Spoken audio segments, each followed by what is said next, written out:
This conference will now be recorded. Hare Krishna, Nimesh Gandhi. Okay, I will just start with a small prayer, then we will start. Okay. Jai Radha Madhava Kunj Bihari, Jai Radha Madhava Kunj Bihari, Gopi Jana Vallabha Girivaradhari, Jai Jana Vallabha Girivaradhari, Yashodhanandana Brajajana Ranjana, Yashodhanandana Brajajana Ranjana, Yamuna Tira Vanachari, Yamuna Tira Vanachari, Jaya Radha Madhava Kunja Bihari, Jai Radha Madhava Kunja Bihari, Jaya Gopi Jana Vallabha Girivaradhari, Jai Gopi Jana Vallabha Girivaradhari, Yashodhanandana Brajajana Ranjana, Yashodhanandana Brajajana Ranjana, Yamuna Tira Vanachari, Yamuna Tira Vanachari, Jaya Radha Madhava Kunja Bihari. हरे कृष्णा। मुझे बहुत खुश लग रहा है कि आप so many people, आप लोग सबको इतना इंटरेस्ट है सुनने में भगवत गीता के बारे में। तो so let us start. First of all, before I begin, मुझे तो दीपेन को थैंक करना पड़ेगा, बिकॉज दीपेन ने तो पूरा इनिशिएटिव लेके उन्होंने ऑर्गेनाइज किया है ये programme. So thank you very much Dipen Prabhu for organising this programme. तो हम आगे बढ़ेंगे इनके लिए। तो भगवत गीता हम सुनते हैं पहला, तो हमको भगवत गीता का सिग्निफिकेंस भी जानना चाहिए क्या है, भगवत गीता किस तरफ से हमारा मदद कर रहा है, ये हमको समझ के लेना चाहिए। क्योंकि भगवत गीता तो है ही, सब जन सुने हैं भगवत गीता है बोल के, पर भगवत गीता किस तरफ से हमारा काम पे आता है, हमारा लाइफ में क्या गाइडेंस दे रहा है हमको, दिस इज वेरी इंपॉर्टेंट।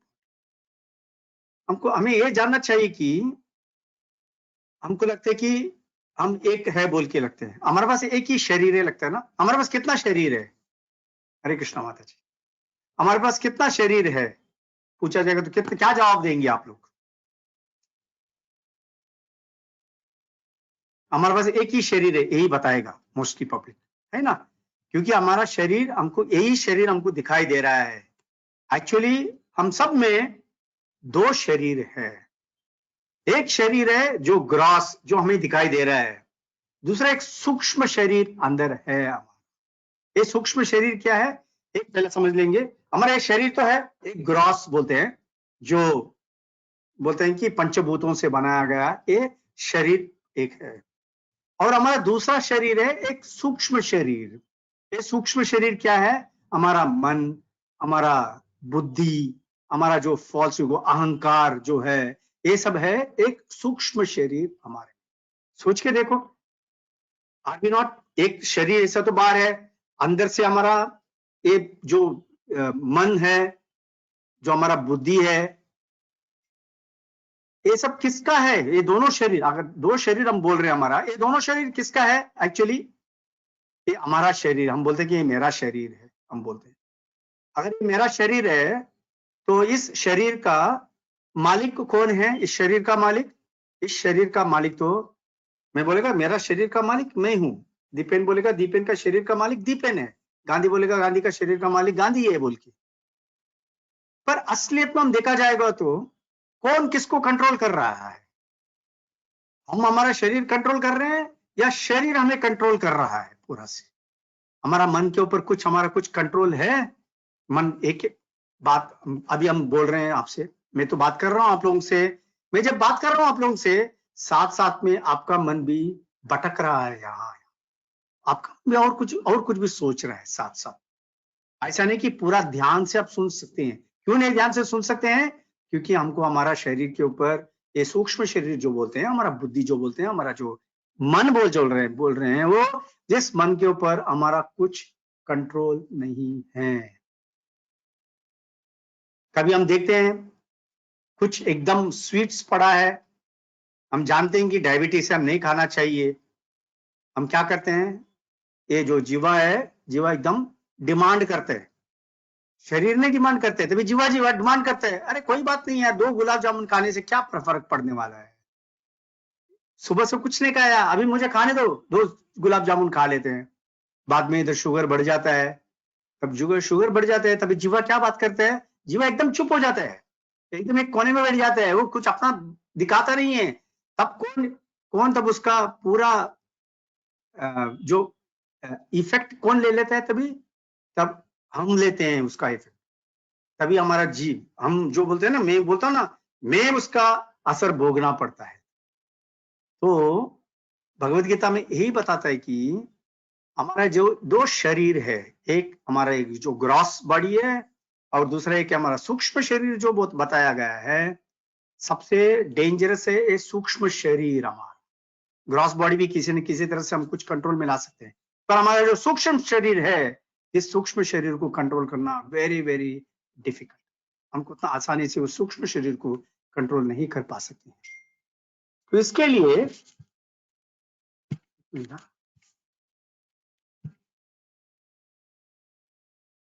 एक मिनट जरा ये कर लेता हूं मैं। तो इसके लिए क्या बोल रहा है कि Prabhu 1 minute, I am just trying to make it, I don't know, I will do it later. तो इस जो सूक्ष्म शरीर जो बोल रहा है इसमें, तो इस सूक्ष्म शरीर पर हमारा कोई कंट्रोल नहीं है।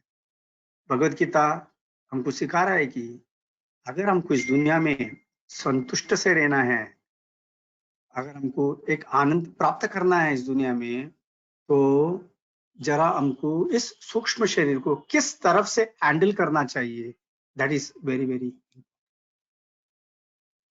बहुत समय ऐसा हो जाता है कि हम स्ट्रेस में आ जाते हैं। हम किस कारण से स्ट्रेस में आते हैं ये भी हमको समझ के लेना है। स्ट्रेस काम से नहीं आता है। मेजॉरिटी हमारा स्ट्रेस जो आ रहा है, स्ट्रेस का कारण है रिलेशनशिप। दफ्तर में हो या घर पे हो या सोसाइटी पे हो या कम्युनिटी में हो, कौन सा भी सोशल एक्टिविटी में हो, उसमें स्ट्रेस किस बात का आता है?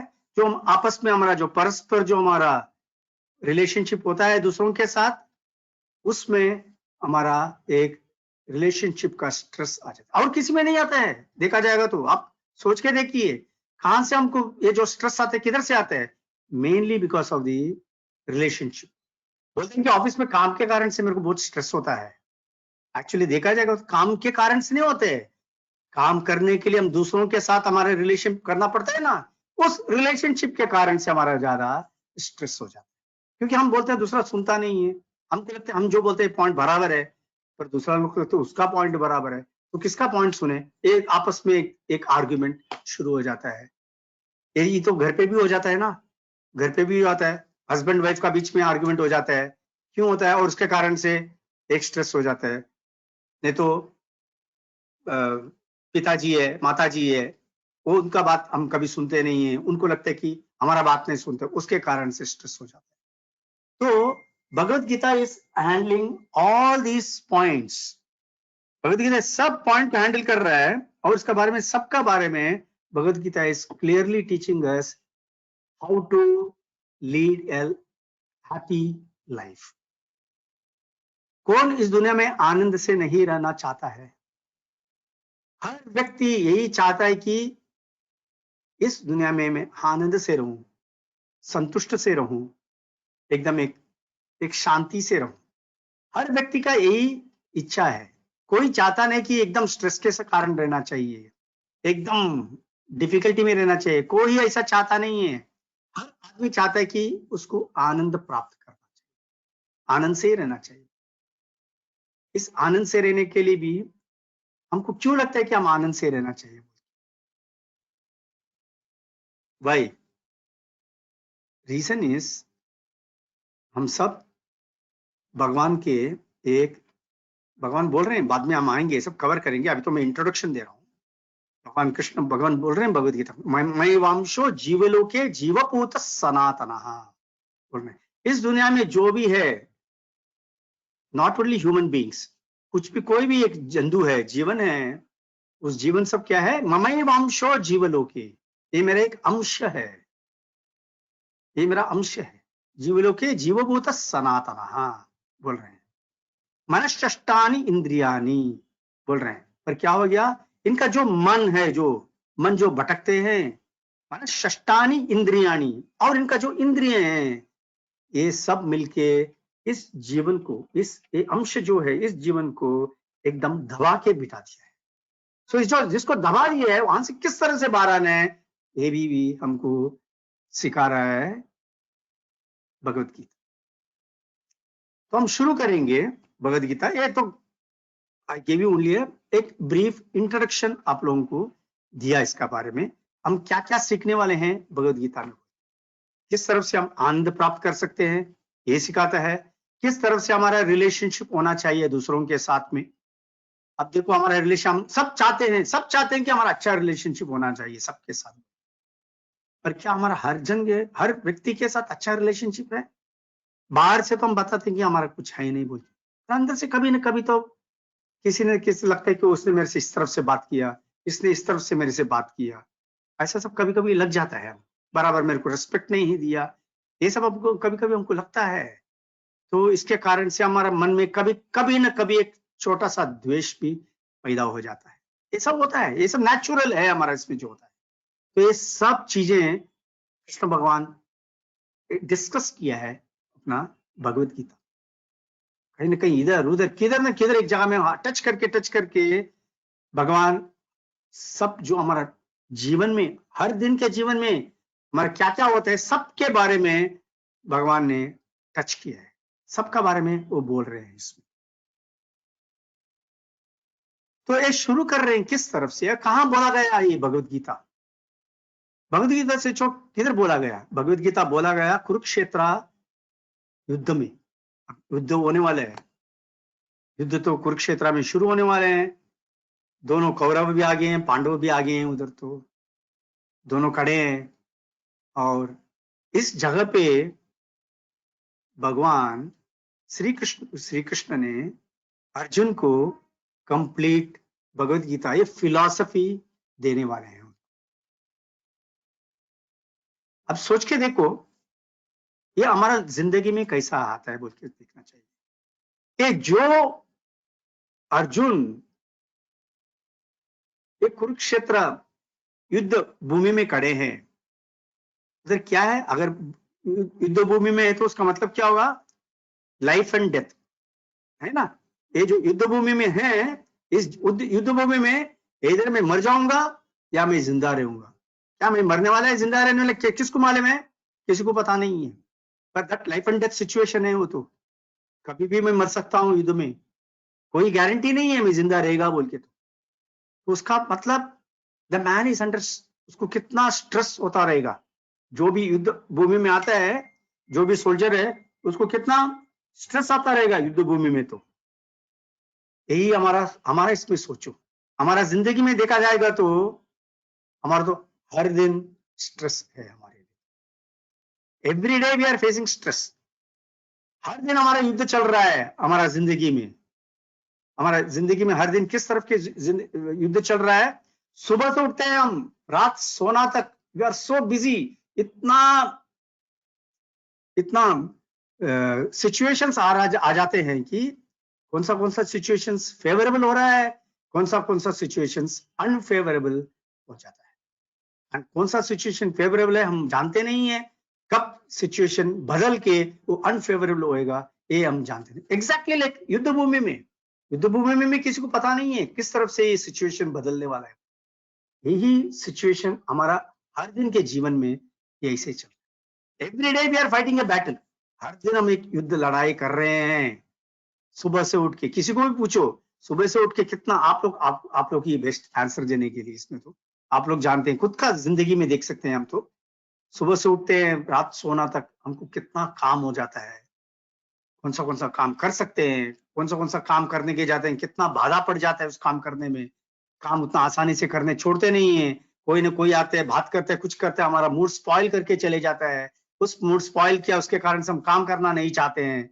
We just want to just get rid of that place. ये सब हमको होते रहता है ना बहुत टाइम। तो ये सब तो अर्जुना का भी यही सिचुएशन था, जिधर उसको पता नहीं क्या होने वाला है बोल के। तो हमें भी मालूम नहीं हमारा जिंदगी में हर दिन में हमारा क्या होने वाला है। दैट इज वाई एक कंपैरिजन हम ले सकते हैं इसमें से। युद्ध भूमि इज मोर सीरियस। युद्ध भूमि में जो लड़ाई करने के लिए जवान लोग खड़े हैं, उनका तो बहुत ही गंभीर सिचुएशन है उनका। तो हमारा उतना गंभीर नहीं है, पर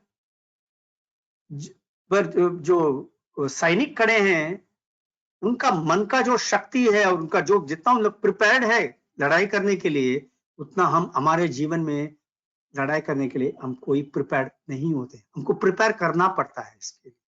तो कृष्ण भगवान ये युद्ध भूमि में अर्जुन को एक एग्जाम्पल बना के, एक उदाहरण बना के हमको पूरा सिखाता है कि जिंदगी किस तरफ से हमको जीना चाहिए, किस तरह से हमारा जिंदगी को हम एकदम सा सक्सेसफुल किस तरफ से करें, किस तरफ से हमारा जिंदगी जो है लगे कि अल्टीमेटली यस हमारा कुछ प्राप्त हुआ इस जिंदगी में। So this is what Krishna is teaching, Bhagavad Gita में बोल रहे हैं। तो हम फर्स्ट पहले अध्याय से हम शुरू करेंगे। आपके पास अगर बुक है तो आप प्लीज खोल के रख लेना, क्योंकि मैं पढ़ता हूं तो आप लोगों को भी साथ में देख सकते हैं और आपको भी साथ में समझ जाएगा क्या बात करते हैं।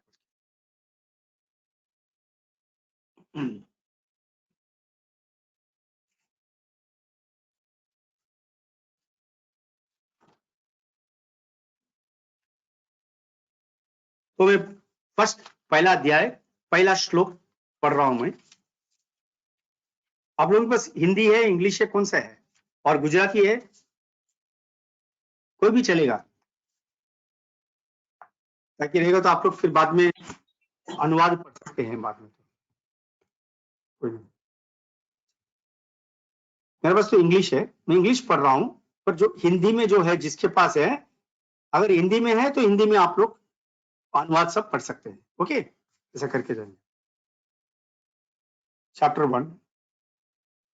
धृतराष्ट्र उवाच धर्मक्षेत्रे कुरुक्षेत्रे समवेतायुत्सवः मामकाः पांडवाश्चैव किं कुर्वत Sanjay. Dhritarashtra Vacha. Dhritarashtra said, "O Sanjaya, after my sons and the sons of Pandu assembled in the place of pilgrimage at Kurukshetra, desiring to fight, what did they do?" तो कोई उसका अनुवाद पढ़ सकते हैं, तात्पर्य और अनुवाद।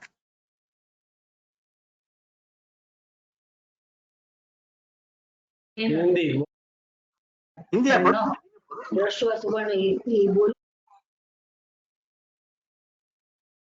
अरे put it on, unmute it, otherwise we can't understand, nobody can hear it. Unmute Deepen. हाँ बोलो। યુદ્ધની ઈચ્છા કરવા વાળા ધૃતરાષ્ટ્ર સંજયને પૂછે છે.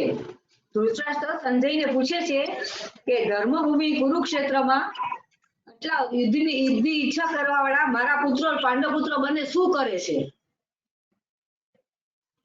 आगे पढ़ो, अभी परपोट है ना आगे। એ મને કહો એમ કહે છે, પણ સંજય જવાબ આપે છે, ગુજરાતીમાં સંજય જવાબ આપે છે કે હે રાજન, ચક્રવ્યૂહમાં ગોઠવેલી પાંડવોની સેના જોઈને દુર્યોધન દ્રોણાચાર્ય પાસે જઈને વચન બોલે છે, આ પ્રમાણે વચન બોલે છે।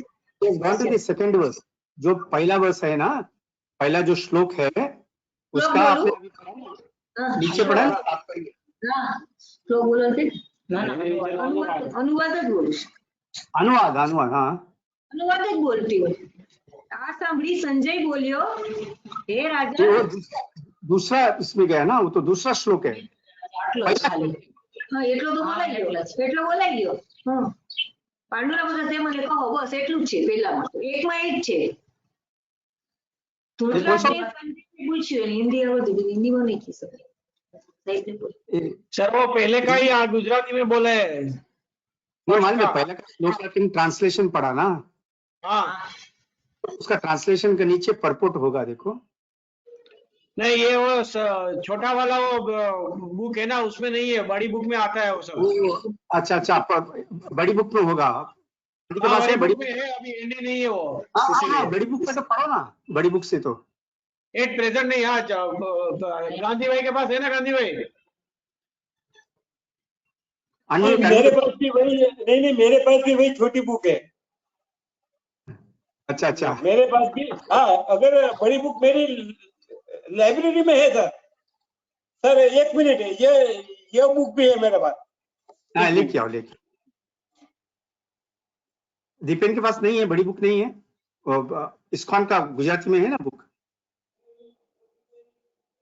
हाँ सर है दूसरा बुक, अभी मिलता है तो लेते हैं, अंदर कबोर्ड में है, लेते हैं।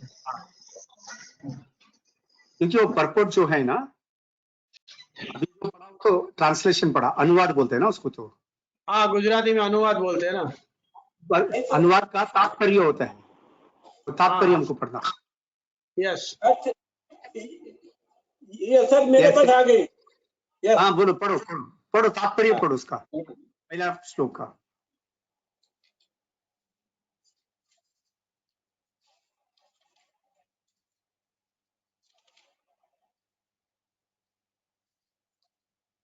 हाँ सर हाँ पढ़ो, तात्पर्य पढ़ो।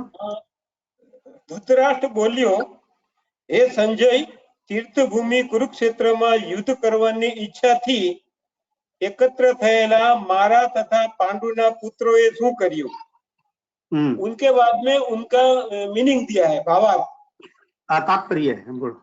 सर ये भावार्थ तो बहुत बड़ा है, 2 पेज का है। पढ़ो ना, कोई बात नहीं, पढ़ो। भगवत आपको गीता तो है पढ़ना है ना बाद में तो। हाँ पूरा भगवत गीता तो पढ़ना ही है ना। Yes yes yes Bhagavad Gita એ દોડું વચન ધરાવતું પરમાર્થ વિજ્ઞાન છે, જેના સારાંશ ગીતા મહાત્મ્યમાં આપેલો છે. તેમાં કહ્યું છે કે મનુષ્ય શ્રીકૃષ્ણના ભક્તની નિશ્રામાં રહીને ભગવદ ગીતાનું તલસ્પર્શી અધ્યયન કરવું જોઈએ. એટલે उसमें यह है कि अगर श्री कृष्ण भगवान का भक्त की आप पूरा पढ़ो, तात्पर्य पूरा पढ़ो, मैं बाद में। અને સ્વાર્થ પ્રેરિત અર્થઘટનો કર્યા વગર જ તેને સમજવાનો પ્રયાસ કરવો જોઈએ. સ્પષ્ટ સમજણ પામ્યાનું ઉદાહરણ સ્વયં ગીતામાં જ છે. તે એ છે કે જેવી રીતે અર્જુને સ્વયં ભગવાન કૃષ્ણ પાસેથી શ્રવણ કરીને ગીતોપદેશની સમજણ મેળવી, જો એ ગુરુ શિષ્ય પરંપરા દ્વારા અંગત સ્વાર્થથી પ્રેરિત થયા વિનાના અર્થઘટનો મારફત કોઈ મનુષ્યને ભગવદ ગીતા સમજવાનું સદભાગ્ય પ્રાપ્ત થાય તો તે સમસ્ત વૈદિક જ્ઞાન તથા વિશ્વના સમગ્ર શાસ્ત્રોના અધ્યયનને પાર કરી જાય છે. अन्य શાસ્ત્રમાં જે કંઈ છે તે બધું જ મનુષ્યને ભગવદ ગીતામાં મળે છે. એટલું જ નહીં, પરંતુ વાચકને એમાં એવી બાબતો પણ મળશે કે જે અન્યત્ર ક્યાંય ઉપલબ્ધ નથી. ગીતાનું આ વિશિષ્ટ ધોરણ છે તે પૂર્ણ પરમાર્થવાદ વિજ્ઞાન છે, કારણ કે તે સીધે સીધું સ્વયં પૂર્ણ પુરુષોત્તમ પરમેશ્वर भगवान श्री कृष्ण द्वारा प्रबोधाયેલું છે. हाँ बस एक मिनट रुको, एक मिनट। तो अब बताया गया है कि ये जो हमारा जो तात्पर्य है ना, ये भी वेरी इंपॉर्टेंट है हमको समझने के लिए। इसमें तो इसमें बताया गया है कि प्रभुपाद एक्सप्लेन कर रहे हैं किस तरफ से हम भगवत गीता सीखना चाहिए। भगवत गीता बुक तो दुकान में तो मिल ही रहा है ना, क्या बड़ी बात Yes. क्या है? दुकान में तो मिलता है बुक, तो कोई भी उठा के बुक पढ़ सकता है। पर कोई भी उठा के पढ़ने से हमको किस तरफ से समझेगा, इसका सवाल आ जाता है। अभी देखो, मेडिकल बुक है आपके पास, नहीं तो इंजीनियरिंग बुक से आपको दुकान में तो मिलता ही है इंजीनियरिंग बुक। आपको मेडिकल बुक तो इंजीनियरिंग दुकान में तो मिलता ही है ना। जो मेडिकल में जो कॉलेज में सिखाता है वो सब बुक तो आपको दुकान में मिलता है। हम दुकान से लेके वो बुक पढ़ने से हम डॉक्टर बन सकते हैं? हम डॉक्टर नहीं बन सकते। अगर डॉक्टर बनना है तो किस तरह से हम डॉक्टर बन सकते हैं? हम दूसरा कोई एक डॉक्टर के पास जाके सीखना चाहिए। मेडिकल कॉलेज में डॉक्टर के पास सीख के हम उनके नीचे जब प्रैक्टिस करेंगे डॉक्टर के साथ, तभी तो हमको रिकॉग्नाइज किया जाएगा कि हम एक डॉक्टर है। सही बात है कि नहीं? हाँ, हमने दुकान से बुक लिया और पढ़ा बोल के तो हम डॉक्टर नहीं बन सकते हैं। तो अगर डॉक्टर बनना है तो हमको बुक तो है, पुस्तक तो मिल गया, बट एक डॉक्टर के नीचे हमको प्रैक्टिस करना पड़ेगा। और हमको जब प्रैक्टिस करके जब ज्ञान प्राप्त होएगा, प्रैक्टिकल विज्ञान जो हमको प्राप्त होएगा, तभी हमको डॉक्टर माना जाए, तब तक नहीं माना जाए। उसी तरफ अगर हमको भगवत गीता समझना चाहिए, बुक तो ऐसा तो मिलता है दुकान में, पर बुक पढ़ने से हमको पूरा ज्ञान प्राप्त नहीं होता। ये बुक हम खरीद लेंगे पर पढ़ने का मन भी नहीं आएगा। ये दूसरी बात है एक्चुअली। अब देखा जाएगा तो अब आप लोग सबके पास तो ये बुक तो है ना घर पे, भगवत गीता बुक तो है घर पे। कितना जन डेली पढ़ता है बुक? कितना जन को याद रहता है कि हम डेली पढ़ना है बोल के? तो वेरी रेयर, बहुत कम लोग मिलेगा ऐसा जो डेली पढ़ना चाहता है। मेजॉरिटी तो नहीं पढ़ते हैं। क्यों? मन नहीं लगता है पढ़ने के लिए, उसमें ऐसा नहीं होता है। पर जब हम एक कृष्ण भक्त के जो परंपरा में आ रहा है उनके साथ हम बैठ के हम सुनेंगे, पढ़ने की भी जरूरत नहीं है, सिर्फ सुन के लेंगे हम, उसका असर तो बहुत ही पड़ जाता है। उससे हम ज्यादा सीखते हैं। और किस तरफ से हम भगवत गीता सीखना चाहिए? भगवत गीता बुक पुस्तक में जो अर्जुन और कृष्ण का जो संवाद हुआ है, वही तो बेस्ट उदाहरण है हमारे लिए समझने के लिए किस तरफ से हम भगवत गीता सीखना चाहिए। कृष्ण परमात्मा ने सब कुछ बोल रहा था और अर्जुन सब ग्रहण करके ले रहा था, एकदम फुल कंसंट्रेशन के साथ जो भी कृष्ण भगवान बोल रहा था वो ग्रहण कर रहा था। अच्छा, ग्रहण किस तरफ से कर रहा था? जो भी बोला ऐसे सुन के ले लिया अर्जुन ने? नहीं, बहुत जगह में आप देखेंगे अर्जुन वाच बोल के आ जाएगा। अभी इधर बोलते हैं कि धृतराष्ट्र वाच, वहां आएगा अर्जुन भी सवाल पूछता है। एकदम ब्लाइंडली एक्सेप्ट नहीं किया अर्जुन ने, जो भी बोला वो पूछ के लिया। ये मेरा डाउट है, ये मेरा शक है, इस शक का क्या जवाब है तुम्हारे पास कृष्ण भगवान? और कृष्ण भगवान सब सवाल का जवाब दिया, उन्होंने उत्तर दिया सबके लिए और बताया कि इस तरफ से तुम सीखो, इस तरफ से इसका उत्तर ये है।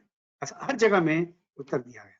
उसी तरफ हमको भगवत गीता सीखना चाहिए। एक कृष्ण के भक्त जो परंपरा में आ रहा है उससे सीखना चाहिए, नंबर 1। नंबर 2, जो भी शक आता है उस शक को हम क्लियर करवा के लेना चाहिए। वो भी कृष्ण भगवान बताया जाता है बाद में, दूसरा एक अध्याय में बोल रहा है कि किस तरफ से हम हमारा जो शक है, किस तरफ से हम प्रश्न पूछना चाहिए और किस तरह से हमको उत्तर मिला जाएगा, हम भी देखेंगे। इसलिए हमारे इसमें भी प्रोग्राम में भी है, after the programme is over 10-15 minute के लिए हम क्वेश्चन आंसर सेशन तो रखें, जिधर जिसको जो भी सवाल है वो पूछ सकते हैं। आज जो सीखते हैं उसके ऊपर जो भी सवाल है वो पूछ सकते हैं, उसका हम जवाब देने का प्रयत्न करेंगे। उसका ये तो होता ही है इसमें। तो कृष्ण भगवान बोल रहे कि परंपरा में तो उससे सीखना चाहिए, प्रभुपाद बोल रहा है। दूसरा है कि जो भी हमारा मन में शक आता है, प्रश्न उठता है, उस प्रश्न का हम क्लैरिफाई करवा के देना चाहिए। उसको एकदम क्लियर करवा के लेना चाहिए, हमारा जो मन में शक आता है, वो भी दूसरा बात। और तीसरी बात ये है कि जो भगवत गीता है, अभी देखो हमारे पास अनेक वेद पाठ मिलते हैं। हमारा जो क्या बोलते हैं इसका शास्त्र जो है हमारा पास, वेद पुराण जो है हमारा पास इतना बड़ा है, हमारे पास टाइम बिल्कुल नहीं है ये सब पढ़ने। कलयुग में तो बिल्कुल हमारे पास टाइम नहीं है ये कुछ भी पढ़ के समझ के लेने में। पहला तो सब कुछ संस्कृत में है, और अभी तो संस्कृत लैंग्वेज एक एकदम ऑब्सोलीट लैंग्वेज हो गया। कोई संस्कृत कौन सीख रहा है? कोई नहीं सीखते। पढ़ेगा तो भी हमको कुछ समझ में भी नहीं आता है उसमें। तो कितना इंटरेस्ट आएगा हमको उसमें? तो फिर जो हमको समझ में नहीं आता है ना, उसका ऊपर हमको इंटरेस्ट भी ज्यादा आता नहीं है, इंटरेस्ट भी चले जाता है उसमें से, दिलचस्पी चले जाता है। इसलिए भगवान ने क्या किया, जो भी सिखाना चाहिए फिलॉसफी, जो वेद पाठ में जो दिया है, 4 वेद में जो है, जो हमारे 18 पुराणों में जो है, जो इतिहास में है, सबको एकदम सा उसका जो रस है, रस निकाल के, पूरा फिलॉसफी बोल के उसको रस निकाल के हमको एक आध्यात्मिक सब्जेक्ट हमारा हाथ में दे दिया भगवान ने। स्मॉल, इसमें एकदम सा, एकदम क्या बोलते हैं, कॉम्पैक्ट में हमको भगवत गीता बोल के भगवान ने हमको दे दिया। और इस भगवत गीता किसके लिए? ये हमारे बेनिफिट के लिए भगवान ने ये दिया। Now we go to the next paragraph. Gandhi ji next para, whether stop के कंटिन्यू करो। મહાભારતમાં વર્ણવેલ ધૃતરાષ્ટ્ર તથા સંજય દ્વારા ચર્ચાયેલા વિષયો આ મહાન તત્વજ્ઞાનને મૂળભૂત સિદ્ધાંત બની રહ્યો છે. એ સ્પષ્ટ છે કે આ તત્વજ્ઞાનને પ્રાચીન વૈદિક કાળથી પવિત્ર તીર્થરૂપ ગણાતા કુરુક્ષેત્રના યુદ્ધ સ્થળમાં થયો હતો. જ્યારે ભગવાન સ્વયં આ લોકમાં ઉપસ્થિત હતા, ત્યારે માનવ જાતિના માર્ગદર્શન માટે ભગવાને તે પ્રબોધી હતી. ધર્મક્ષેત્ર એ શબ્દ મહત્વનો છે, કારણ કે કુરુક્ષેત્રના યુદ્ધ ક્ષેત્રમાં અર્જુનના પક્ષે પણ પૂર્ણ પુરુષોત્તમ પરમેશ્વર સ્વયં ઉપસ્થિત હતા. કૌરવના પિતા ધૃતરાષ્ટ્ર પોતાના પુત્રનો અંતિમ વિજયની શક્યતા વિશે અત્યંત શંકાશીલ હતા. તેને એવી શંકાને કારણે તેમણે પોતાના સચિવ સંજયને પૂછ્યું, મારા પુત્રો અને પાંડુના પુત્રોએ શું કર્યું? તેમને ખાતરી હતી કે પોતાના પુત્રો તથા નાના ભાઈ પાંડુના પુત્રો એમ બંને પક્ષો હશે. કુરુક્ષેત્રની યુદ્ધ ભૂમિ પર નિશ્ચયપૂર્વક સંગ્રામ કરવા માટે એકત્ર થયા હતા. તેમ છતાં તેમની જિજ્ઞાસા અર્થસૂચક છે. પિતરાઈઓ અને ભાઈઓ વચ્ચે સોલે થાય એવી ધૃતરાષ્ટ્રની ઈચ્છા ન હતી, અને તેઓ પોતાના ભાવિ વિશે નિશ્ચિતપણે જાણવા માંગતા હતા. આ યુદ્ધ કુરુક્ષેત્રમાં થવાનું હતું, અને આ ક્ષેત્રનો ઉલ્લેખ વેદોમાં સ્વર્ગના નિવાસીઓ માટે પણ તીર્થસ્થળ તરીકે થયેલો છે. તેથી આ પવિત્ર સ્થળનો યુદ્ધમાં પરિણામ પર કેવો પ્રભાવ પડશે તે વિશે ધૃતરાષ્ટ્ર અતિ ભયભીત થયેલા હતા. તેઓ સારી પેઠે જાણતા હતા કે આનો પ્રભાવ અર્જુન તથા પાંડવોના અન્ય પુત્રો પર સાનુકૂળ પડશે, કારણ કે તેઓ બધા સ્વભાવે પુણ્યાત્માઓ હતા. સંજય વ્યાસનો શિષ્ય હતો, અને તેથી વ્યાસદેવની કૃપાથી તે ધૃતરાષ્ટ્રના ભવનમાં બેઠા બેઠા પણ કુરુક્ષેત્રની યુદ્ધ ભૂમિ ઉપર થતી ઘટના નિહાળી શકતો હતો. તેથી ધૃતરાષ્ટ્રે તેને યુદ્ધ ક્ષેત્રની સ્થિતિ વિશે પૂછ્યું હતું.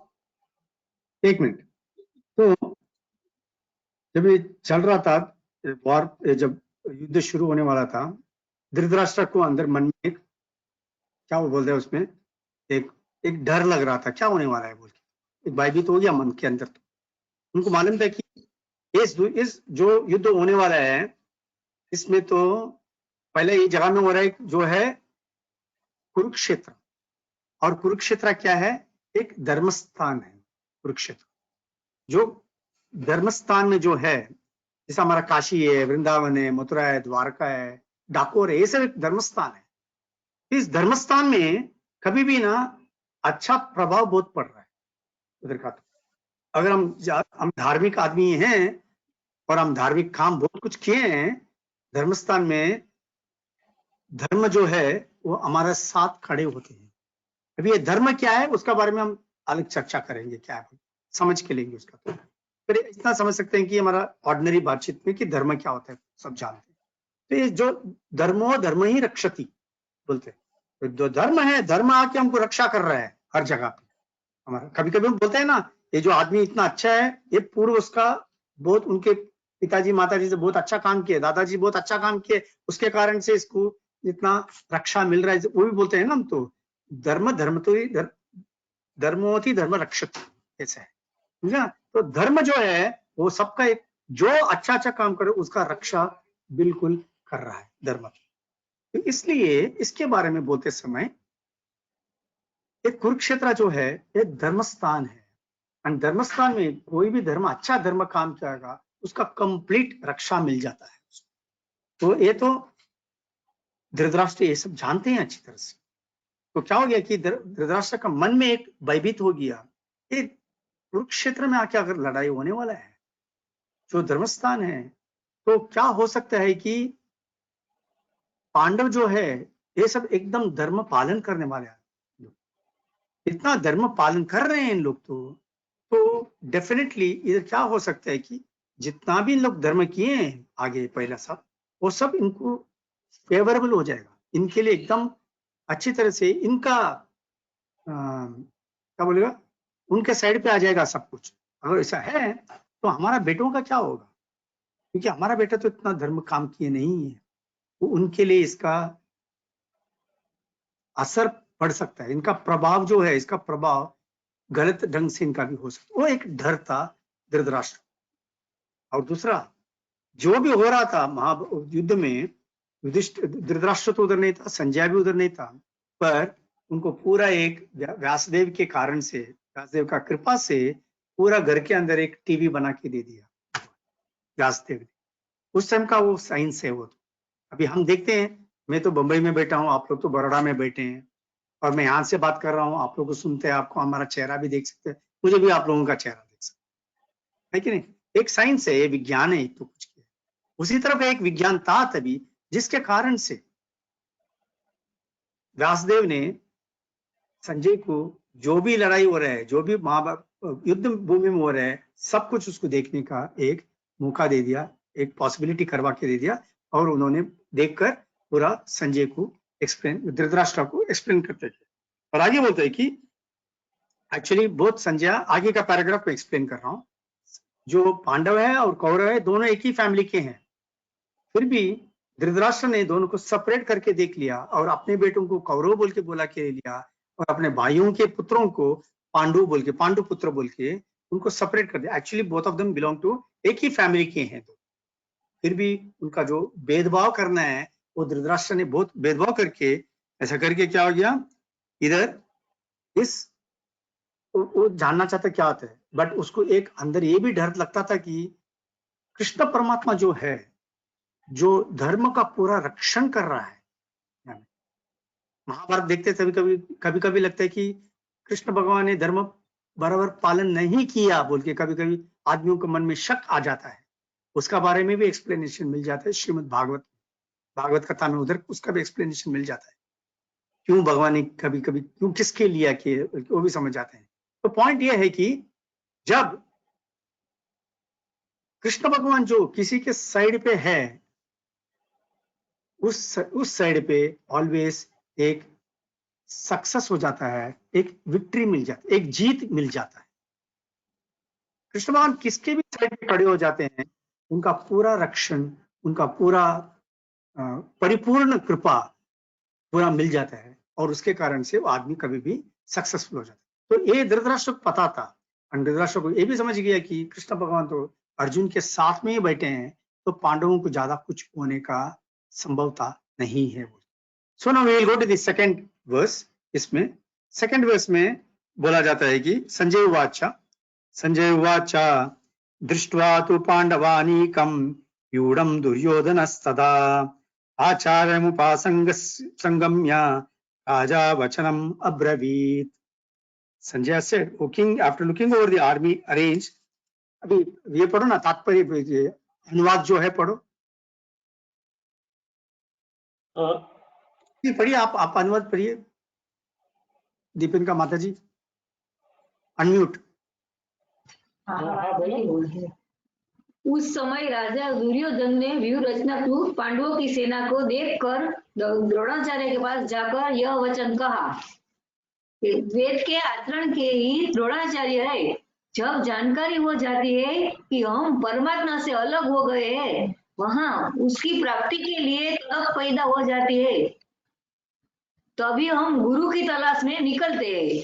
दोनों प्रवृत्तियों के बीच यही प्राथमिक गुरु है। यद्यपि बाद के सदगुरु योगेश्वर श्री कृष्ण होंगे, जो योग की स्थिति वाले होंगे।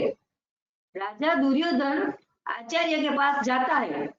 मोह रूपी दुर्योधन, मोह संपूर्ण व्याधियों का मूल है। राजा है दुर्योधन, दूर अर्थात दूषित, योधन अर्थात वह धन। आध्यात्मिक संपत्ति स्थिर संपत्ति है। उसमें जो दोष उत्पन्न करता है वह है मोह। यही प्रकृति की ओर खींचता है और वास्तविक जानकारी के लिए प्रेरणा भी प्रदान करता है। मोह है तभी तक पूछने का प्रश्न भी है, अन्यथा सभी पूर्ण ही है। अतः व्यूह रचना युक्त पांडवों की सेना को देखकर, अर्थात पुण्य से प्रवाहित सजाती वृत्तियों को संगठित देखकर मोह रूपी दुर्योधन ने प्रथम गुरु द्रोण के पास जाकर यह कहा। तीसरा श्लोक आ गया। नहीं, तो अभी क्या हो गया कि ये जब देख लिया इसने, अब दुर्योधन जो है, अब वो अपना कमांडर इन चीफ है, जो सैनिक का मुख्य सैनिक है द्रोणाचार्य, उनके पास जाके बात कर। संजय देख लिया क्या कर रहा है बोल के, और संजय धृतराष्ट्र को बोल रहा है, जो सेना दोनों तरफ में खड़ा है, वो देखिए अभी दुर्योधन जो है, अब वो द्रोणाचार्य के पास जाते हैं और द्रोणाचार्य के पास जाके क्या बात करते हैं उसके बारे में अभी मैं वो बोलते जाता हूँ। तो द्रोणाचार्य के पास जाके दुर्योधन बोल रहे हैं, देखो जो पांडव का जो आर्मी खड़ा है, जो सेना खड़ा है, किस तरफ से ऑर्गेनाइज किया गया है। देखो, और कौन ऑर्गेनाइज किया उसको? वो ऑर्गेनाइज जो किया है उसका नाम है धृष्टद्युम्न। तो ये धृष्टद्युम्न ना, ये धृष्टद्युम्न बराबर है, धृष्टद्युम्न। और धृष्टद्युम्न कौन है? धृष्टद्युम्न तो द्रुपद महाराज का बेटा है। ये द्रुपद महाराज जो है, द्रुपद महाराज और Dronacharya actually both close friends थे। यू नो, एकदम वेरी क्लोज फ्रेंड्स दोनों, एक्चुअली मित्र थे बहुत। और इनका क्या हुआ, एक टाइम कुछ बातचीत पे उनका कुछ डिफरेंस ऑफ ओपिनियन आ गया और एकदम सीरियस, एकदम ऑपोजिट हो गए, एकदम एनिमीज हो गए, दोनों शत्रु बन गए दोनों एक दूसरे। जितना क्लोज था, फ्रेंड्स था, सडनली एकदम पूरा का पूरा बदल के दोनों एकदम ऑपोजिट हो गए, एकदम शत्रु बन गए। तो शत्रु बन गया तो इतना हो गया कि अभी द्रुपद तो राजा है, तो द्रुपद को क्या लगा कि इस द्रोणाचार्य को एक दिन हत्या करना ही पड़ेगा। पर कौन हत्या करेगा? द्रुपद जानता था कि मैं तो नहीं कर सकता हूं द्रोणाचार्य का, क्योंकि द्रोणाचार्य बहुत पावरफुल है द्रोणाचार्य। तो कौन कर सकता है? ऐसा सोच के उन्होंने क्या किया, एक यज्ञ किया। उस यज्ञ से निकाला द्रौपदी और धृष्टद्युम्न, ये दोनों निकला। तो उन्होंने क्या किया, धृष्टद्युम्न को उन्होंने द्रोणाचार्य के पास लेके गया और बोला कि ये मेरा बेटा है, इसको तुम पूरा जो मिलिट्री आर्ट्स ये पूरा तुम उसको सिखाना चाहिए। द्रोणाचार्य तो ब्राह्मण है, तो ब्राह्मण लोग किस तरह टीचर, ब्राह्मण लोग कभी किसी को मना नहीं करेंगे। कोई भी सीखना चाहता है उसको सिखाएंगे। स्पेशली ये तो क्षत्रिय है, द्रुपद तो क्षत्रिय है, और क्षत्रिय के बेटों को और क्षत्रिय वंश को तो यही काम है कि वो मिलिट्री आर्ट्स पूरा सीख के लेना चाहिए। एंड द्रोणाचार्य ये तो टीचर है, गुरु है, तो इन्होंने क्या बोला, मैं पूरा सिखाएगा। और सिखाते थे वो ये भी जानता था ये धृष्टद्युम्न जो है इसको द्रौपदी ने क्यों बनाया, मेरा हत्या करने के लिए बनाया है। फिर भी कोई बात नहीं, मेरा काम है ऐसे टीचर तो सिखाना मेरा काम है, गुरु का काम है सिखाना, तो मैं इसको भी सिखाऊंगा। मैं जानता हूं ये मेरा हत्या करने वाले है, फिर भी मैं इसको सिखाऊंगा जो मिलिट्री आर्ट्स। आजकल सोच सकते हैं ये सब, कभी हम ऐसा कुछ कोई ऐसा हमारे दुष्ट हमारा ये शत्रु है बोले तो हम उसको किस तरह से मारने को जाने को, वही देखेंगे हम। ऐसा नहीं सोचेंगे शत्रु होने का भी कोई बात नहीं, मेरा पास आगा तो मैं उसके लिए ओपन हैंड्स के साथ में उसको वेलकम करेगा। कभी हम सोच भी नहीं सकते आज कलयुग में। पर द्रोणाचार्य वैसा नहीं था, द्रोणाचार्य बोला कि कोई बात नहीं, आने दो, मैं उसको सिखाएगा। सिखाया तो दुर्योधन द्रोणाचार्य को याद दिलाता है, देखो तुमने क्या किया, तुम जानता था कि धृष्टद्युम्न तुमको मारने वाला है और तुमने धृष्टद्युम्न को पूरा तुमने सिखाया, मिलिट्री आर्ट्स सब सिखाया। अभी देखो वही तुम्हारा सामने आके खड़ा है, किस तरफ से तुम्हारे अगेंस्ट कर रहा है देखो। और ये बताना चाहता था कि ये जो तुमने किया ना धृष्टद्युम्न को, ये मिस्टेक वापस तुम पांडवों के साथ मत करो, क्योंकि वो जानता था कि पांडव जो है, स्पेशली अर्जुन जो है, ये तो द्रोणाचार्य का एकदम फेवरेट शिष्य है। तो ये बताना चाहता है कि ये फेवरेट शिष्य तुम्हारा है, इसलिए तुम उसके लिए कुछ एकदम लीनियंट मत रहना, एकदम उसके लिए छोड़ के मत दो कुछ भी। जो तुमको लड़ाई करना है बराबर से लड़ाई करना है। देखो कैसा हो गया, द्रोणाचार्य तो गुरु है और शिष्य गुरु को सिखा रहा है कि क्या करना है बोल के। उससे बड़ा क्या बोलेगा, उससे बड़ा अपराध और कुछ नहीं हो सकता। शिष्य का काम है गुरु का बातचीत सुनना, शिष्य जाके गुरु को सिखाना नहीं चाहिए। ये था, ये क्या है, एक अरेगेंस जो बोलते हैं ना हमारा में, क्या अरेगेंस को क्या बोलते हैं हिंदी में, हमको समझाने अरेगेंस।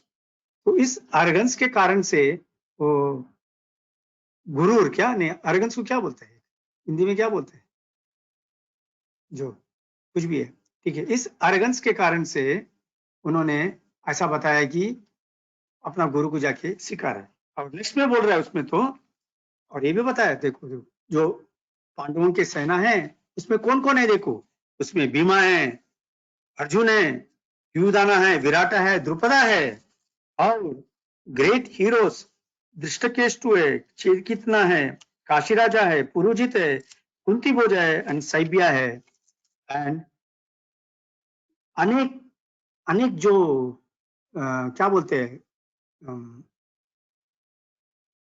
ग्रेट जनरल्स और ग्रेट आर्मी में जो बड़े मुख्य होते हैं उनका नाम सब ले रहे। पावरफुल किंग जो एकदम शक्तिमान राजा लोग है उनका नाम सब निकाल के द्रोणाचार्य को दुर्योधन बता रहा है। इन लोग सब उधर खड़े हैं आपके सामने बोल। क्यों, मन के अंदर एक चंचलता होता है, कभी कभी हमको लगता है ना क्या हो रहा है, सही होएगा नहीं होएगा बोल के। यही सिचुएशन में दुर्योधन भी कभी देखते समय भीष्म जो है, भीष्म पितामह, वो भी देख रहा था क्या होता है। भीष्म पितामह ने क्या किया, उन्होंने जब ऐसा कर रहे हैं, एक मिनट इसलिए बोलने का पहला, बाद में दुर्योधन वो इतना तो बोल दिया, बोलने के बाद में सब पांडवों का जो जितना भी सैनिक है उनका सब पूरा वर्णन करके अभी वो कौरवों के बारे में बता देंगे। ऐसा मत सोचिए कि हमारे पास कोई नहीं है, हमारे पास भी बहुत कोई है। भीष्म है, द्रोणाचार्य आप है, द्रोणाचार्य है, हमारे पास कर्ण है, फिर और बाकी कोई भी है, सब बड़े बड़े सबका नाम लेते हैं। जयद्रथा है, जयदत्त है, वो है, ये सबका नाम लेते हैं। ये सब सुनते समय ना भीष्म उधर खड़ा रख के देख रहे हैं। भीष्म पितामह को समझ गया कि ये जो दुर्योधन मेरा होता है इसका मन में तो जरा कुछ शक आ रहा है, डाउट आ रहा है। कभी आदमी क्या हो जाता है, कभी एक नर्वस हो जाता है ना आदमी, कभी ज्यादा बोलना भी शुरू कर देता है। हम देखे हैं ना, ये तो आदमी जरा नर्वस है तो जो बोलना है उससे भी ज्यादा बोल देते हैं, या एकदम चुप हो जाता है या ज्यादा बोल जाता है, बोलना शुरू कर देता है। अभी दुर्योधन को वही हाल था, एकदम नर्वस हो गया हो तो ज्यादा ही बोलना शुरू कर दिया उसने। तो भीष्म पितामह क्या कर रहे हैं, अपना जो शंख है, शंख जोर से बजाना शुरू कर देते हैं। जब वो शंख बजाना शुरू कर देता है, ऑपोजिट टीम में भी सब जन ने शंख बजाना शुरू कर देता है, पूरा का पूरा। तो एक बैटल ग्राउंड प्रिपेयर कर रहे हैं। तो वर्णित करते थे भी भगवत गीता में, संजय जब बोल रहा है ये सब क्या कर रहा है, इनका बोलते दुर्योधन का एंड पार्टी का, कौरवों का जब शंख बजाता है बोल के बोल रहे हैं। बट जब पांडवों ने शंख बजाना शुरू करता है, उस शंख का वर्णित कर रहा है कि ये जो शंख है ये एकदम ट्रांसेंडेंटल बोलते, दैट इज एकदम आध्यात्मिक है पूरा। इस आध्यात्मिक इसमें इन्होंने शंख बजाया बोल के वो बोल रहे। सो इफ यू सी दी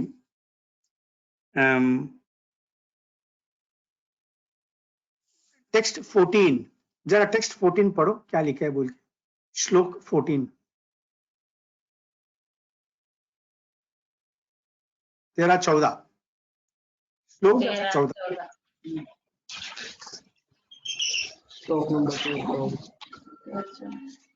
श्लोक है उसका अनुवाद पढ़ने में।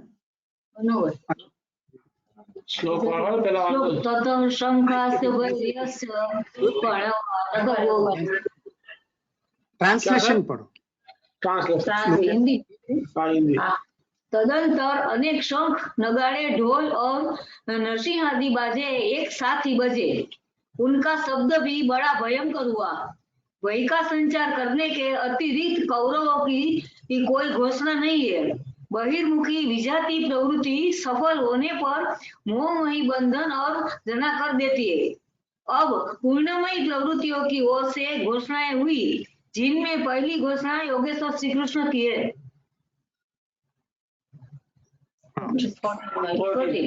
इसके उपरांत परपटने में तो इसमें देखा जाएगा तो क्या बोलते हैं कि इसको ट्रांसेंडेंटल बोलते हैं, एक्सप्लेन करता है उसको। तो ट्रांसेंडेंटल मीन्स क्या हो गया, एकदम आध्यात्मिक उसका। अभी एकदम पवित्र जो है ना, एकदम पवित्र है, उसको हम बोलते हैं ट्रांसेंडेंटल बोल के इंग्लिश में। तो जो शंख बजाते हैं, कृष्ण भगवान शंख बजाया, जो अपना अर्जुन ने जो शंख बजाया, भीम ने बजाया, युधिष्ठिर ने बजाया, नकुल सहदेव ने बजाया, ये सब एकदम आध्यात्मिक, एकदम ट्रांसेंडेंटल पवित्र आवाज उसमें से निकला। और उसका आवाज इतना घोषणा इतना जोर से आया उनका कि इमीडिएटली एक भयभीत का उसमें प्रोड्यूस हो गया इनके मन में, कौरवों के मन में बोल रहे। तो इसके बारे में बोलते बोलते बाद में इसमें आगे अभी कि ऐसे हो जाता है। तो the blowing of these different became uproarious, vibrating both in the sky and on the earth. It shattered the hearts of the sons of Dhritarashtra. At that time, Arjuna, the son of Pandu, seated in the chariot bearing the flag. अब क्या होता है कि अर्जुन जो है अब कृष्ण भगवान से बात करने वाला है।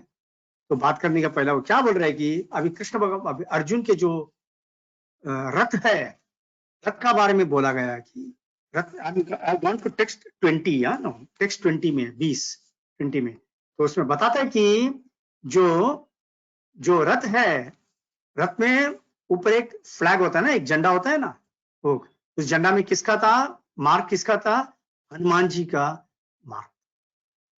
हनुमान जी का मार्क बोला तो क्या हो गया, हनुमान कौन था, हनुमान तो रामचंद्र भगवान का एक दास था। और रामचंद्र ही तो है इसमें कृष्ण भगवान। रामचंद्र, राम और कृष्ण में ज्यादा कोई फर्क नहीं है, दोनों एक ही है। अलग अलग युग में अलग अलग अवतार लिए, उतना ही। तो कृष्ण भगवान जो है और राम दोनों में कोई अंतर नहीं है। हम देखें रामायण में कि राम और हनुमान दोनों मिलके एकदम सफलता पाए उन्होंने इसमें, तो युद्ध में तो रावण के अगेंस्ट में। वैसे ही इधर एक राम जो है वो कृष्ण बोल के यहाँ बैठे हैं अर्जुन के साथ, और हनुमान जो है वो रथ के ऊपर फ्लैग में, झंडा में ये भी बैठे। जिधर राम है, जिधर हनुमान है, जिधर राम है वहां सीता भी। सीता कौन है, सीता इज रिप्रेजेंटिंग फॉर्च्यून। क्या बोलते, फॉर्च्यून बोले तो क्या,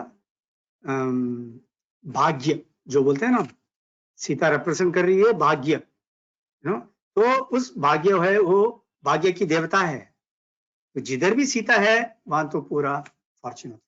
जिधर भी कृष्ण भगवान है वहां रुक्मणी भी है, लक्ष्मी देवी भी है।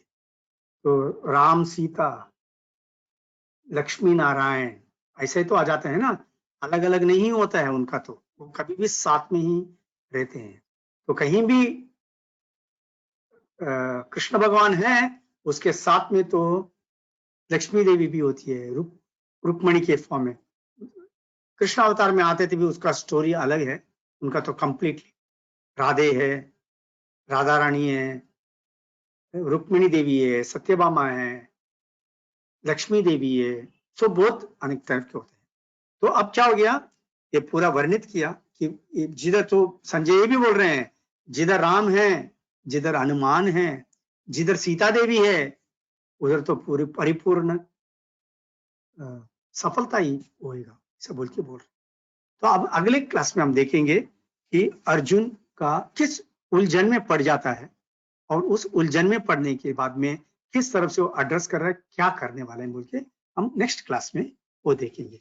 अभी हम इधर यहाँ स्टॉप करेंगे और आप लोगों को कुछ सवाल होगा, कुछ प्रश्न पूछ ले, मुझे आंसर कर सकता हूँ मैं उत्तर। हाँ, उत्तर। आज के जो हम डिस्कस किए ना, आज के डिस्कशन पे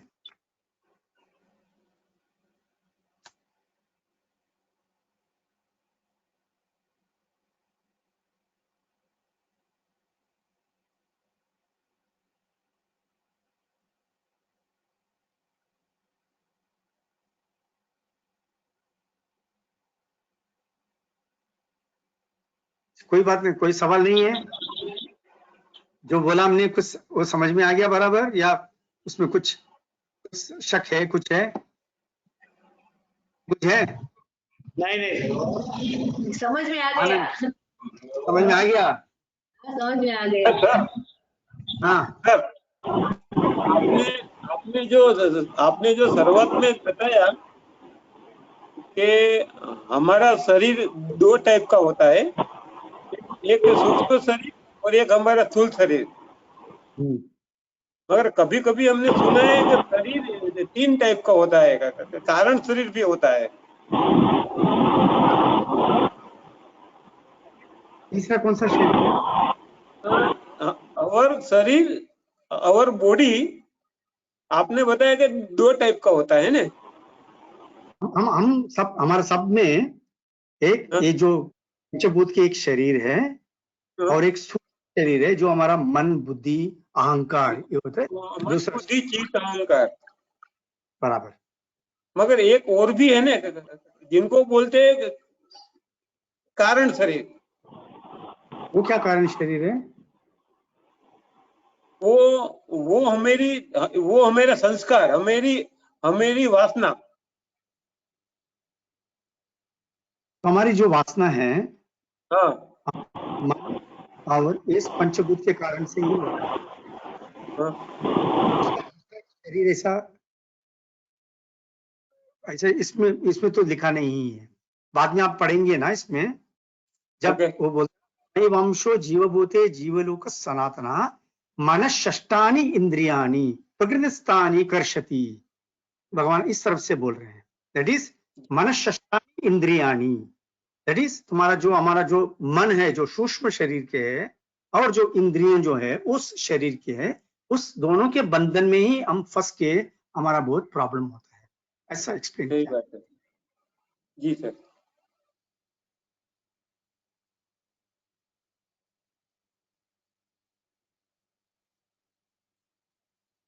ठीक है, so will stop the class here. Anand कुछ पूछना है? The chapter is yet to come, sir. हाँ हाँ आना है, और भी आना है। अभी तो हम तो शुरू किए, इंट्रोडक्शन में ही है अभी तक हम। Laying down the वो एक बार जैसे आता है ना,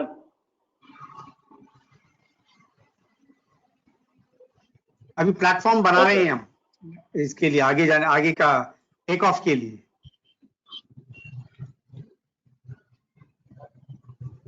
ठीक है, okay, thank you very much सबके लिए। शिला प्रभुपाद की जय, जय पताका स्वामी गुरु महाराज की जय, भगवद गीता ग्रंथ चाय। Thank you very much. Thank you.